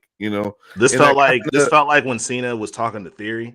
This felt like that. Yes, exactly. That's exactly. I was like, you're damn, bro. You got a lot to learn, kid. Yeah, there was a few times where Charlotte was saying some shit to her, and I'm like looking at Charlotte, ease up, fuck bro. Shit, bro. Yeah, she just got here. Foot on her neck. Mm-hmm. Yeah, that Cena Theory is a really good comparison. Yeah, that's a great comparison. She made Tiffany look like a dope, bro. I'm keeping it a buck. She made her look crazy. And she's the one holding the belt. She's the one holding the belt. Yeah. I mean, you come from look at this picture. Look at this, bro. The picture alone. This still alone. It looks like she's eating her up. Yeah. When you're watching a movie, like a comedy movie, and you can tell the difference between the actor and the comedian. Yeah. That's what happened. She got put in front of a real comedian, and nah, no one's feeding her lines, bro. Where's her lines at? Where the writers? Someone feed her a line real quick. That was the difference. Yeah, no, that was a lot. And I don't know if I agree all the way that this was bad for the match, because I still think Tiffany's gonna go over. That doesn't change my viewpoint at all. I just think that's where it's headed, because I think that's what they want out of this. I think they want the accolade of Tiffany beat Charlotte Flair at WrestleMania to retain her title. Yeah. I think that's what they want to be able to say for the next 3 months. And honestly, if that doesn't happen, I don't know that Tiffy bounces back from this. If they decide to put Charlotte over, if they decide to put Charlotte over, she's very much going to be in that Austin Theory thing where Cena came in, beat him, and then he just slid right down the card and hasn't done shit since. At this point, Tiffany kind of has to beat her, because I'm with him, bro. Everything he said, I'm with him, bro. If she loses on top of all this, I don't know when we're gonna see her back in the women's title picture. I don't know. You know what? I think that she needs to beat her convincingly too. Yeah, not you got lucky, you caught something, a fucking not a schoolboy roll up. Yeah, none of that shit. None of that shit. There needs Tiffany needs to get a little violent in this match, and it needs to be I'd go as far as to say I don't want to see no shenanigans in this match. Yeah, I want a clean win. If Tiff wins, I'd like to see a clean dub, because, bro, she's been talking to her buck wild. So the only way to get her back is to beat her clean, in my opinion. I would like to think that WWE learned from that theory thing. The thing that you just said, the Austin Theory thing, Cena dog walked him through the whole promos, then beat him, and then Theory is just kind of going back and forth with Grayson Waller now. Like that one Theory, Theory don't want to do it to Tiff. Yeah, Theory beat Cena with that one, but nobody cared. Nobody gave a fuck. Yeah. But I don't care. Yeah. Either way, you know what I'm saying? But like, if Charlotte beats her, and like again, we were talking about footnotes, like Charlotte's just gonna beat her and make her a footnote on, what number is this? like what number is this for Charlotte? This is the 16th. So yeah, it's the 16th. Yeah. Yeah. So who did Charlotte beat for the 16th? Technically, it's the 16th, but WWE sometimes pretends like the NXT title, the first one didn't. That's a world title. Didn't count. But yes, technically, how many did she win NXT? She won it. I think she won it twice. She won it twice, yeah. But until that second one hit, they pretended like that first one didn't happen. They only acknowledged the world title. I don't care where it is. Titles. Yeah, world title is a world title. I don't care where it is. I feel world title is a world title. Yeah, I don't care what company it is or anything. But yeah, Ham's right though. WWE will like to play little like magician games just to kind of fit the story. Yeah. We'll see though. We gotta do brackets soon, so let's kind of speed through some of this other stuff. I don't really have a lot. I don't. It was in the things to talk about. I don't really have a lot to say about this. Yeah. I mean, I figured this is kind of again another writing on the wall situation. We kind of this is kind of coming. It'll be a good match, but like I wouldn't say that I'm like really invested in it. But it'll be a good match. I think they're gonna beat the hell out of each other. But versus KO, man, I'm not. This is gonna be very early on in the night. Probably. Like this is like third match. Mm-hmm. You know what I mean? Out of like 10 on maybe night 2. Probably. You know what I mean? Like this is like I got this on night 1 for me. Really? Yeah. I mean, I don't really know what kind of story could be told with this aside from the fact that they just want to kick the shit out of each other. You know what I mean? Do you guys see a difference in the time frames between the two nights of when it comes to these 2-night events? Sure. Like does Saturday mean more than Sunday? Does Saturday early on mean more than Sunday early on? Like what? Like how much stake do you guys put? I mean, obviously, like main event is main event. Like that's and then obviously like the Sunday's main event is like the main event, yeah. Right. So it's like, do you guys put a lot of stock into like where things go and what that means? There's different variables. Since they've started doing the 2-night thing, I think it's different variables each year. Some years, it does feel like one night is more important than the second night. Yeah. But then you have other years where they say night 1 was easily like night 1 smoked night 2. So I think it really just depends, and I think I probably won't. I think each year it's different variables because I mean, we have one year where night 1 was KO versus Stone Cold Steve Austin main eventing the first night, and that was a big fucking deal. So I just think it really depends. I think and to that point, I think the next thing that we're going to talk about is actually why they're doing that, because I think that the next thing we're going to talk about is actually going to be the main event of night 1. And Jay and Gunter are probably going to open night 1. That's what I think. I've heard that take a lot, and I don't disagree. So me personally, I feel like I'm thinking back to I used to book events a little bit, and I like. Oh, did you? I mean, I did, and I used to book this guy for performing. In my brain of that, like thinking about that, it does seem to be like Sunday in the middle kind of becomes like a lull point in a way, because it's just like we just watched a really good card. Yes, okay. like match 4, 5, 6 out of 10 on Sunday night. Like you're gonna get like whatever the most random thing is that is happening that no one really cares about. Like that is your bathroom break area in a way. It just because I think like Saturday, like you're really trying to set the tone for the weekend. So like Saturday's first match has to hit, and then Saturday's going to have to kind of keep your energy going, and then Saturday night you really have to like send us home, send us to bed with something crazy, and then Sunday morning, Sunday around like 7 or 8, you got to wake us back up, right? And then you kind of just throw in everything else that's kind of happening, and then Sunday night is the real big capture. So I feel like Sunday evening ish, like Sunday around like 9 o'clock at night, is kind of where the lull happens. So that's kind of where I'm like, this is maybe like in the middle of Sunday, because it's just not really, you know what I'm saying? I don't think that this will be that match, though. I think that match will probably be something like AJ and Logan Paul. Probably. That's going to be like the bathroom match where everybody's like, I don't give a shit about this. You know what I mean? That's true too. Yeah. No, that's the thing. It could fit in that, you know what I'm saying? Like I feel like there's places for where they think these matches are going to end up. And like, that's kind of how you have to like think of it, is like start off strong, do your shit, start again, you know, do what you got to do, and then really end with a fucking bang. So it's like, it's different than one night. You got to start twice and end twice, you know.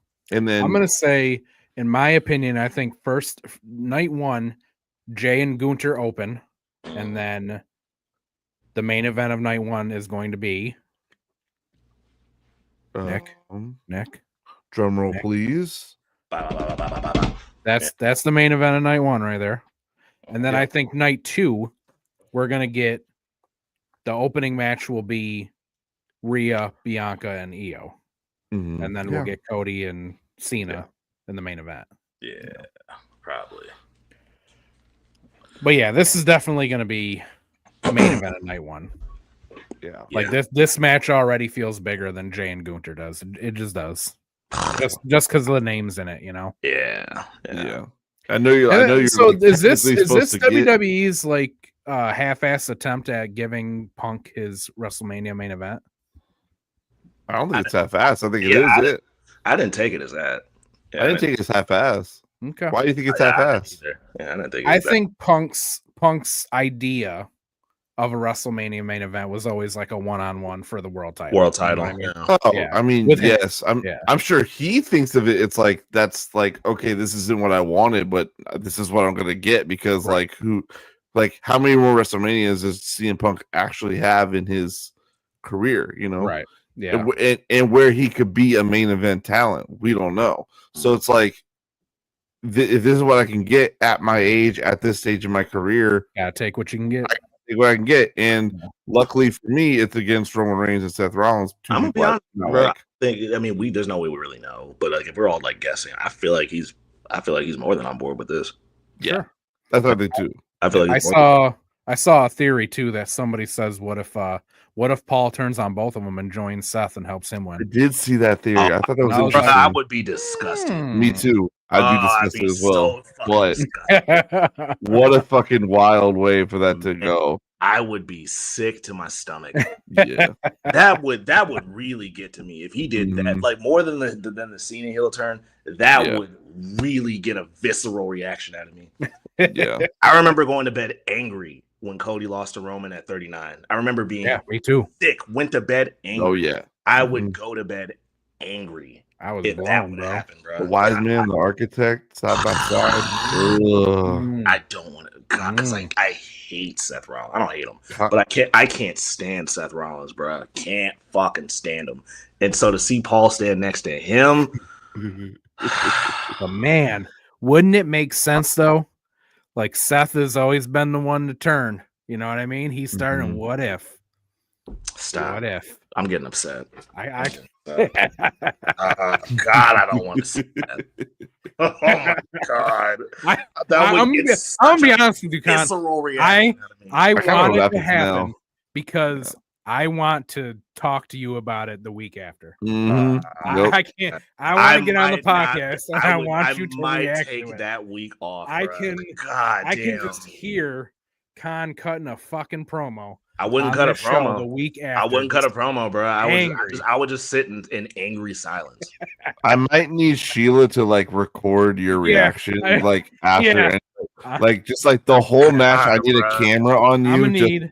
Yeah, and I'll I'm cut gonna need it up. Sheila to get all three of us on a video call so that I can see your reaction live to what happens. That would blow my whole evening. Yeah. Oh my god. We have one of our friends in the chat, Sharon. Shout out Sharon. So anytime Seth's on TV, bro, I react anytime. So she does this thing where anytime she knows I don't like him, so she'll be like, "Khan, your boy's on TV," and I hate that too. If I don't fuck with you, don't. If you know I don't fuck with your this boy, person, don't say "Didn't you bully?" I hate that, yo. So every time he shows up in all caps, Khan, I'm like, Sharon, I don't want to hear it, bro. I don't want to hear it. Is that everything? What if it happens, right? And then Seth just starts having, Bruh, I'm getting upset. Just making Paul dress wild like him too. Oh my god! Putting him in leather pants. Paul has to wear crazy suits too. Yeah. Oh no! Oh no! Don't do that to Paul, bro. Nah, man. Let Paul just wear what Paul wants to wear. Don't make him wear this Grimace shit. Paul really come out looking like Grimace doing that shit. Oh Seth, no! If Paul come out in a fucking fur coat. Oh, I'd love it. That's my hell. That's my hell. God damn, dude. I don't. Fucking shit. Oh man. If it happens, all right, Khan. Please stop saying. Let me ask you something. If it happens, right? Would you still pay $500 to meet Paul? Nah. Damn. Paul loses the money. Damn. Lose a fan. Paul turns and he loses. If you join that fucking dope, you lose a fan, a lifelong fan, bro. Yikes! Don't do it, Paul. Don't fucking do it. That's crazy. You're better than that. Don't do it. I would take a Brock Lesnar return over him joining. Wow. That's rough. Would not be. I would take a Brock Lesnar return over. I know he's not kidding. Joining Seth Rollins. Don't like the motherfucker, bro. Don't like that guy, yo. That just made me gross. My God, bro. I can't do it. Can't do it. Oh God, that would. I feel like I've never seen Khan this passionate about something. I don't like him because my problem with Seth is that he does not take any accountability for the bullshit that he starts. He never does, and he's like the dude. Like you remember, we always bring up high school. The guy in high school who just like he just shows up, right? And he's just like, all right, well, you know, they need a leader, so I'm the leader. Shut the fuck up, dude. No one's fucking listening to you. Shut the fuck up. Yeah, right. No one lets you fucking stand him, dude. That's Yeah, nah, man. That Seth gives high school quarterback energy. You know? A little bit. That's like everyone's supposed to like me because I'm this person. Like, that's thank you, bro. Yeah. That's it. He's just like you're supposed to like me because I do. Yeah, but you did all this fuck ass shit too that you're totally avoiding talking about. All this bullshit. Like he's like the guy that's like, well, you fucking like. That's why I loved when he was going back and forth with Sammy, because Sammy read the fuck out of him. Sammy read the dog shit out of him. He was like, bro, all this bullshit that you're bitching about all these people do, you did all that shit and you won't address it. I can't stand him, dude. Can't with the guy. Can't, bro. God damn. Now you got me started. Fuck, man. We got to move on. He's riled up now. I don't like that guy. You see what I mean, bro? You just the idea, just a scenario. It could probably won't even happen, bro. But just because you put that out there, now I'm upset. I'm with you. I'm with you. I don't want to see that shit.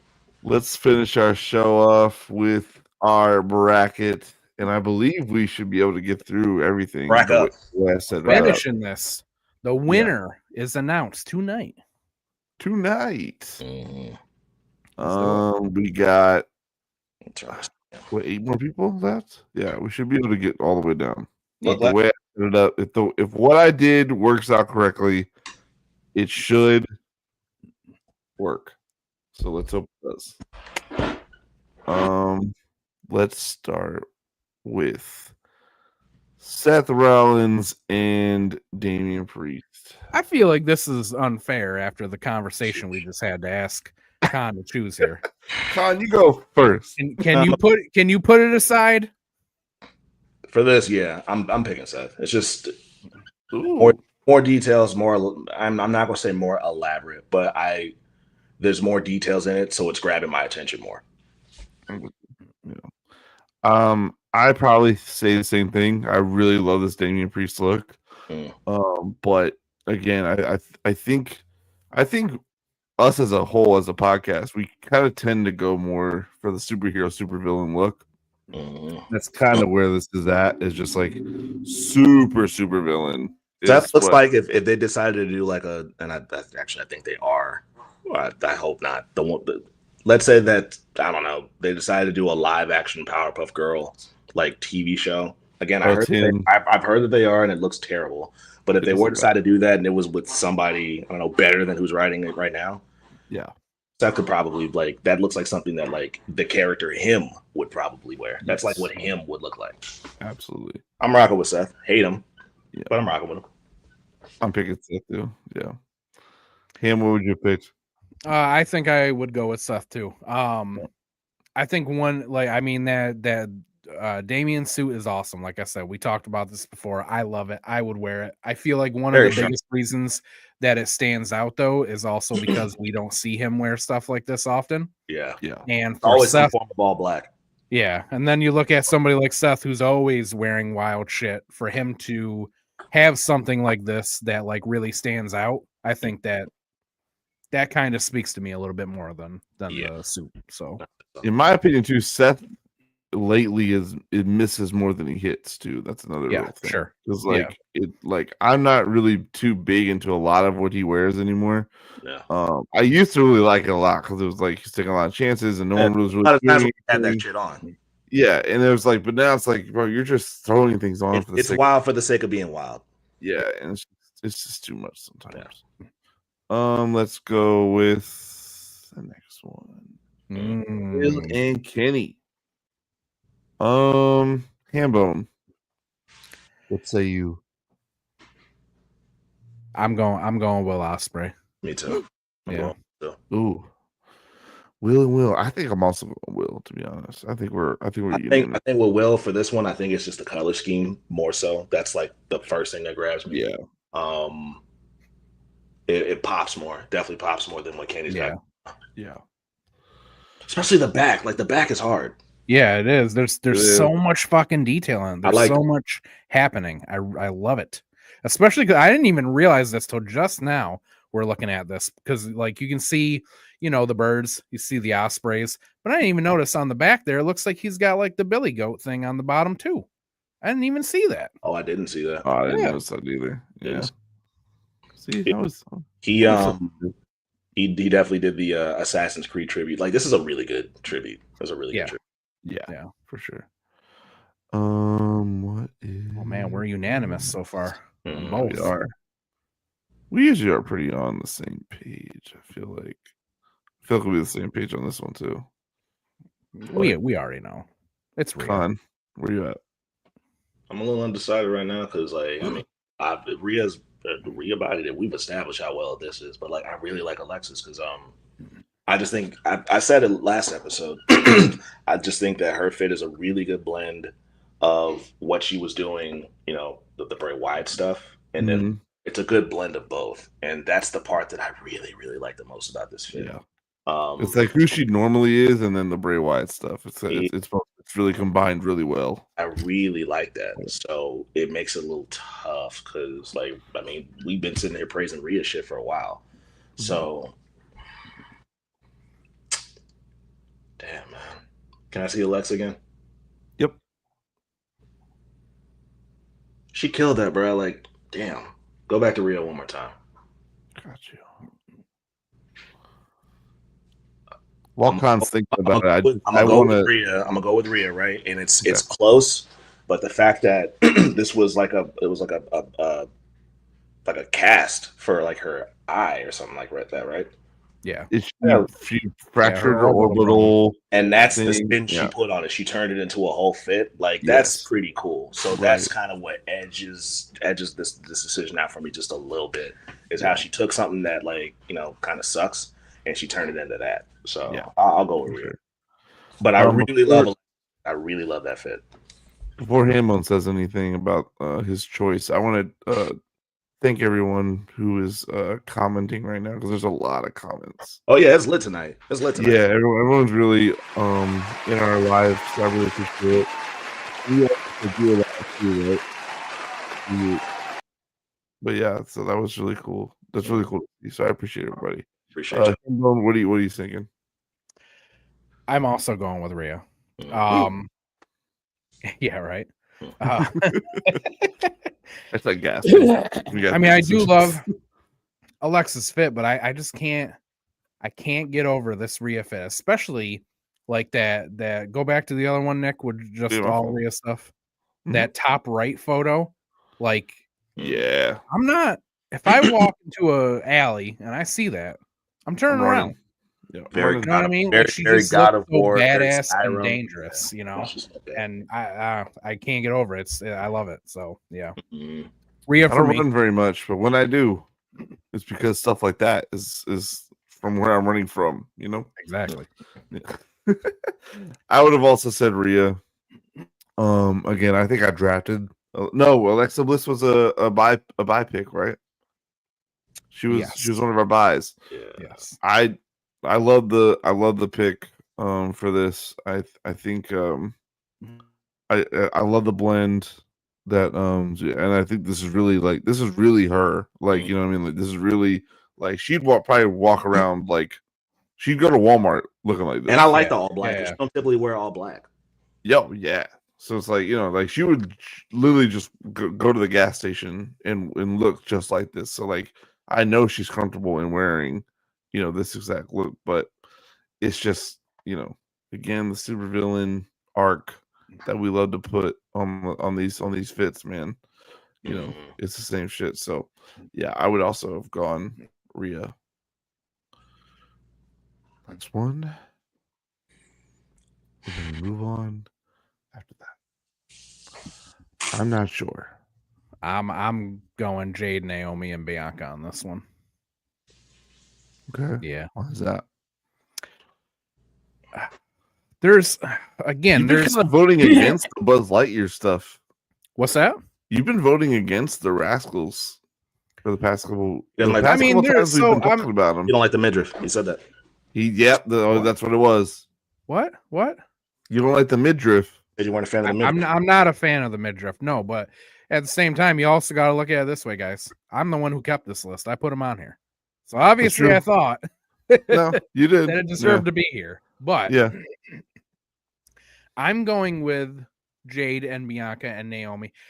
I'll be honest with you. I think a big part of it is them in general, just them, Bianca and Jade and Naomi. There's something very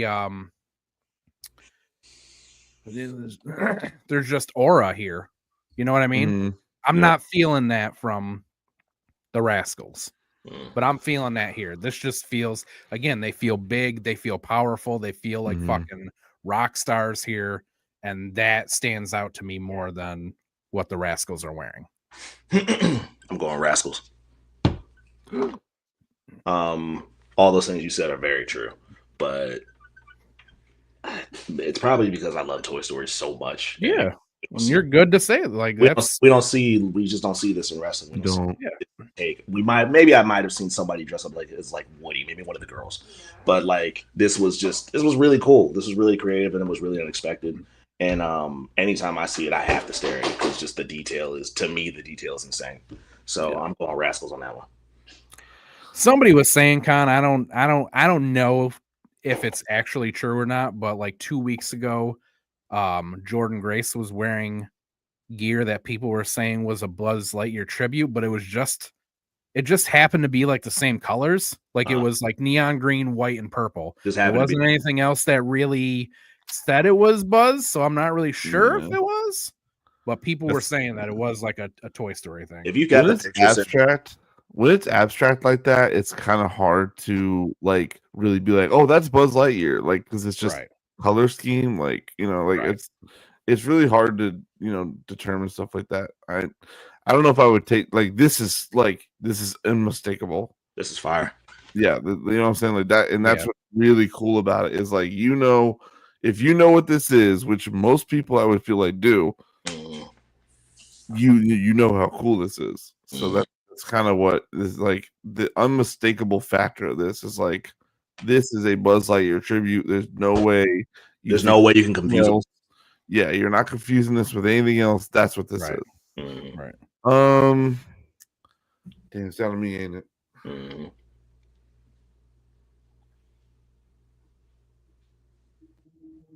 I could have swore that Matt Cardona did a Toy Story gear at one point, but now I can't find it.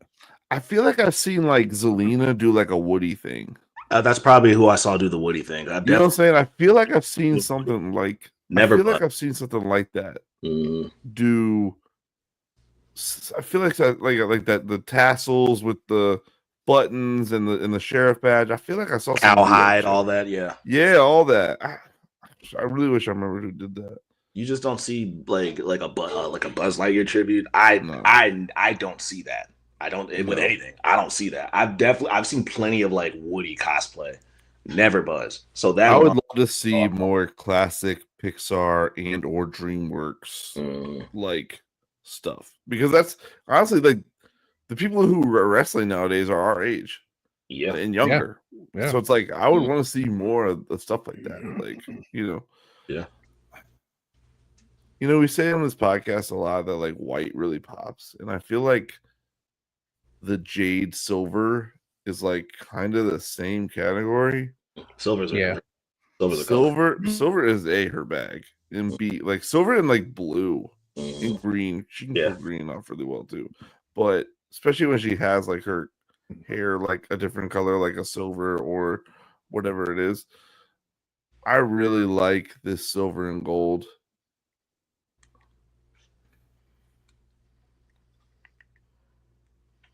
I think I'm going Jade, Bianca, and Naomi. I really do. I think it's just like because I'm almost certain again every time Bianca comes up in this conversation we're like she probably made Bianca probably made that shit, which is all so fucking cool too. You know what I mean? And so it's like she probably made that whole thing.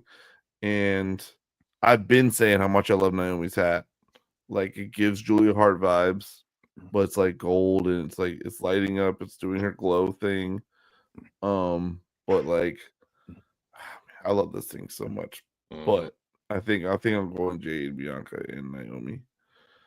All right, so let me do something really quickly.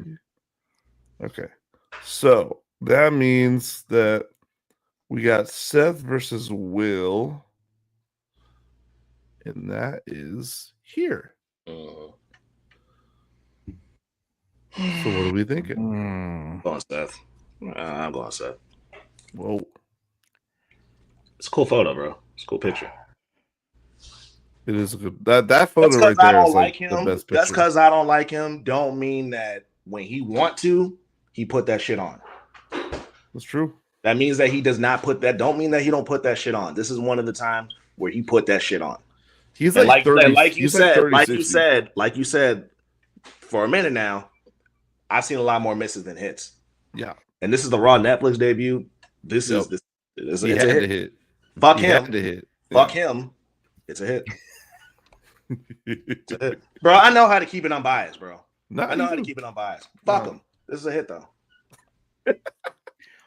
This I feel like I'm gonna be honest with you. These two last matches here, tough. They're difficult. They're difficult for me. Yeah. Oh fuck. Damn.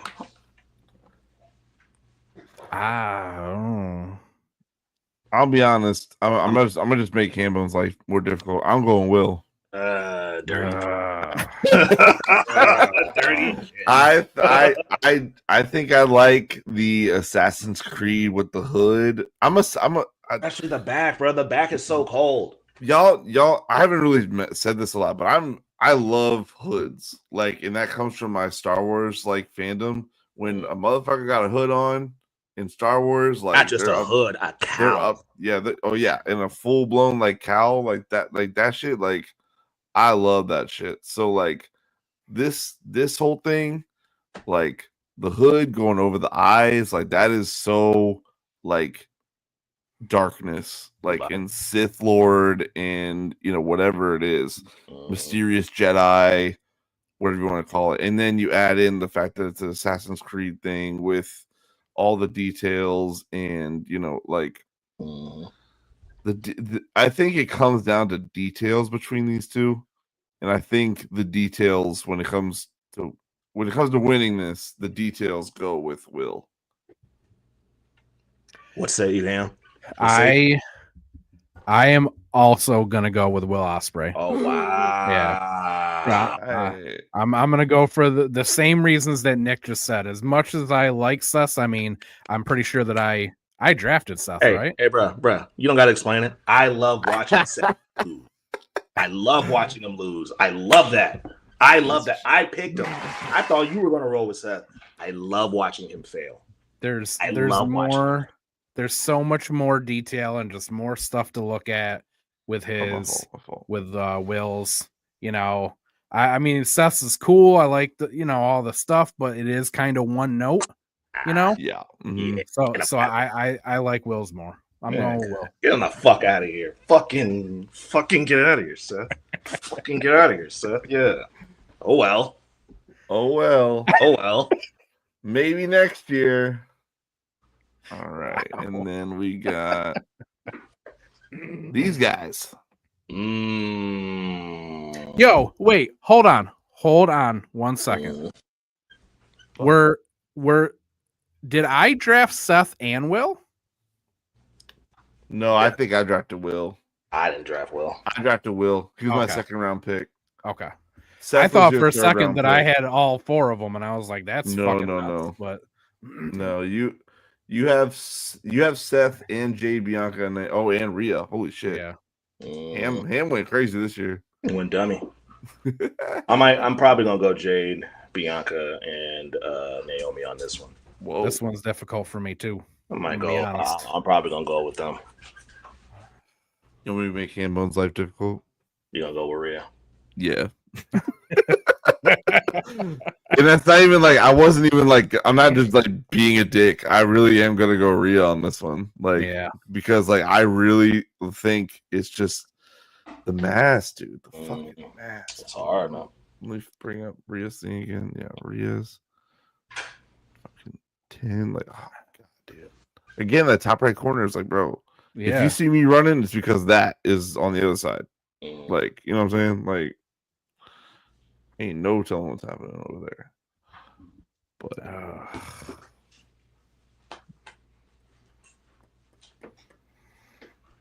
where we go? I'm going Rhea too. I'm going with Rhea. Oh my goodness. Going with Rhea. Goodness. That mask is doing so much work. It's doing so much work. Yeah, okay, sorry, I'm trying. I gotta go with Rhea on that one. Yeah, I don't feel good about it, but I think the mask really carries this outfit. To be honest with you, because this is it does. Because I really like her gear too, but that mask is doing like 90% of the lift in here. Oh yeah, like because she could have worn that mask with a lot of what she already wears. And she probably would have won. She'd probably still be here. She'd be right where she's at. Yeah. So it's like, like she, so yeah. And like what Jaden, Bianca, and Naomi have going on that is so good. But this is just shit. It's the dogs. They're fucking wrestling. Who's winning? All right. Get it in. Come on. Mia's always winning, bro. Finn's like she's got Finn in the corner over here trying to get away from her. Mia, stop. Go over there. Go over there. Stop. Go over there. Go, girl. Leave him alone. I would like the audience to know that this was very extensive to figure all this out. Because I have a slide for every possible combination. Like, and you could I'll just Like I had all this, guy, you know. And all this. He's a fucking professional. This guy. So that because when Hambone asked me last week, he's like, is it possible to go? And I'm like, it's gonna take a lot of slides, but yeah, I can make it work.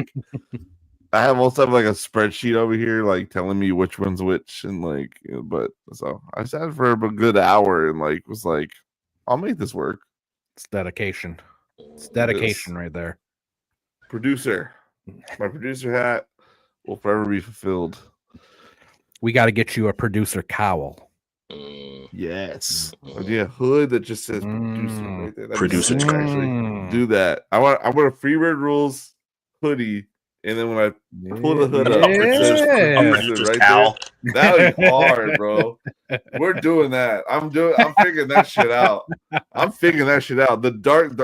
Freebird Rules blue on those microphones in the background with the logo and then the fucking I'm doing that. I'm doing that shit. Watch. That's gonna be tough. All right, who wants to go? This is for all the marbles. I'm going. Who'd you say? I'm not going first this time. You're not going first. No.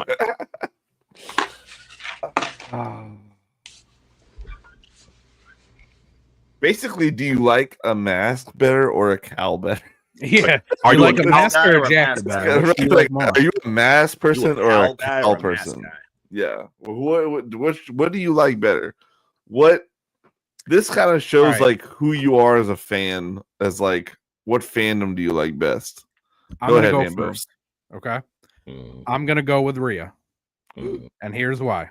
Okay. I love this jacket from Will, but I feel like I have been thinking about this look from Rhea since it happened. You know what I mean?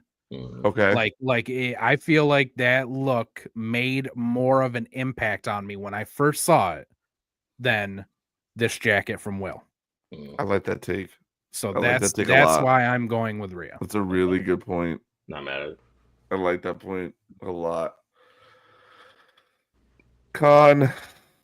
Now you. Not me. You go. Well, you know what you got to do with them, right, Nick? What's that? I gotta pick Will now, just to make it worse on him. Don't make his life easy. I don't know if that's my pick right now, though. Man.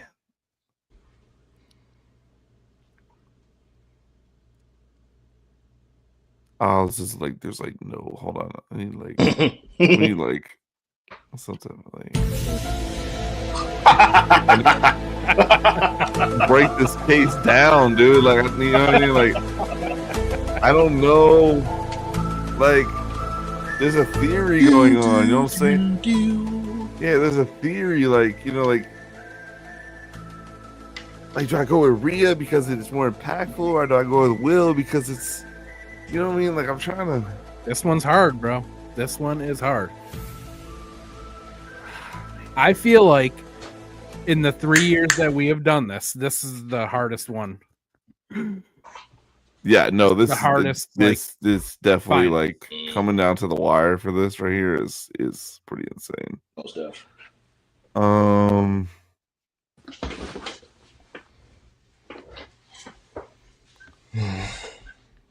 Yeah, I'm making Con's life harder. I'm picking Will. Boy, you ready for this? Because I'm picking Will too. I'm a bro. I think that's an upset. That might be an upset. Yeah, man. Yeah, that aerial assassin. Upset. He leaned into it. That might be an upset, bro. Rocking with Will, man. Give it up for Will Ospreay. Yeah, man. Give it up for man. The winner. Yeah, man. The winner of the 24-25. Big Willie style. Damn, that's awesome. Mm-hmm. I mean, well deserved. I want to know who the designer is, because that's who's gonna get the award. Like when we give the award out, like that's who really gets the award. You know, whoever designed this shit. That's true. Because holy fuck. Mm-hmm. I do like your point though, Hambone. I feel like Rhea's was a little more like, I remember that outfit more than I remember Ospreay wearing this outfit. Yeah. But again, bro, I think it just comes down to like when you get this far into the competition, it has to be details. Sure. And I think the details just always lean towards Will when it comes to this fit. Sure. I'm not mad at it. Yeah. I mean, I almost won, but I'm not mad at it. This was you then, right, Nick? This is yours? Did I pick Will? I did, bro. You had a 75% chance, and I came. Let's get some snaps for Nick. Nice. Who picked last year's winner? Do a little bit of Lash I Legend. think it was Dom. Did Dom win last year? Dom won last year, which was Khan. And the first year was Dom and Ray, which was me. So we've all won one at this point. Here's a tiebreaker. Even playing field. All won one at this point. And that means I get to pick first next year, right? It does. Let's go. That means you get to pick first, and you get to pick who goes second. Ooh. So if you pick Khan, I mean it's just bias, but because you've known each other longer. So it's just think about that. Bro. The game is the game. The game is the game.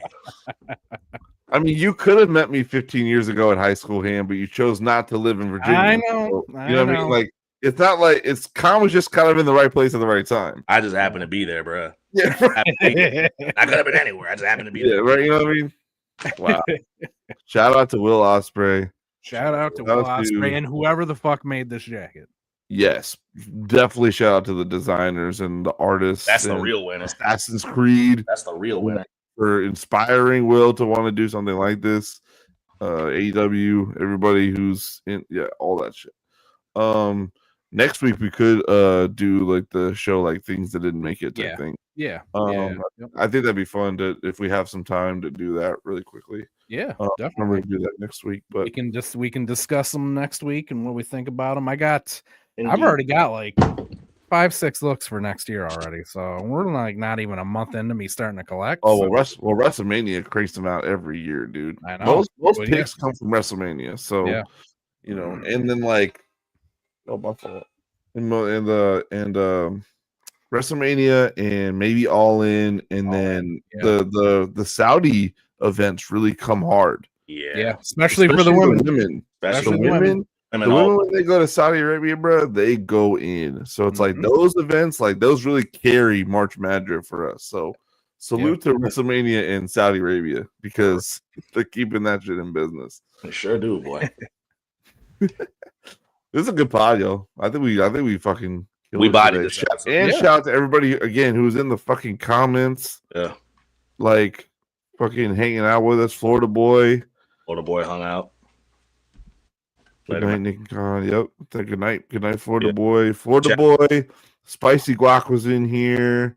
Yeah. Someone named Maria Latina was in here. A bunch of people were in here. Yeah, man. So I really appreciate everybody coming out and hanging out with us. Yeah, we are here literally every Sunday at 6. We're live on Twitch and YouTube. So if you're in the YouTube, I think Spicy Guac was on YouTube. So that was really cool to see. And then Florida Boy was on Twitch. So everybody's kind of in different places. So we really appreciate you guys hanging out with us. That's cool. And yeah, man, this is a really good podcast. Yeah. Hell yeah. So really fun time. Let's see what the road to WrestleMania, man, it's kind of heating up. Really heating up. So hopefully this next couple of weeks. Have we decided what we're doing for WrestleMania as a pod? Like, are we going to go on like right before night 2, or like what do we want to do? Or do we want to do like a special Monday show? I was gonna say I think we should probably do. I guess the week before we'll do predictions, right? Yeah. Well, the week before we'll do predictions, but like the weekend of like what like. I think we should do? I think that we should skip the weekend of and then come back the week after so that we can discuss not only everything that happened, but also everything that happens, the immediate fallout of it.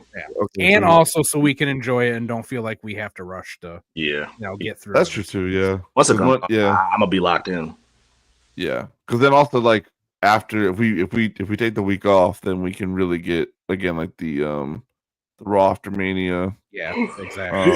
And the SmackDown as well, and maybe any NXT things that happen as well. So Yep. We can get a lot of that happening too. So yeah, that might be okay. That's a good idea. That's actually my birthday weekend. So nice. So the weekend we come back will be my birthday weekend. So that'd be cool. So nice. We'll celebrate my birthday, talk about WrestleMania, and yeah.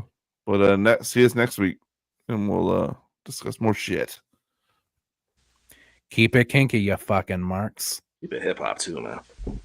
Definitely keep it hip hop. Come on, Con. Come on, Con.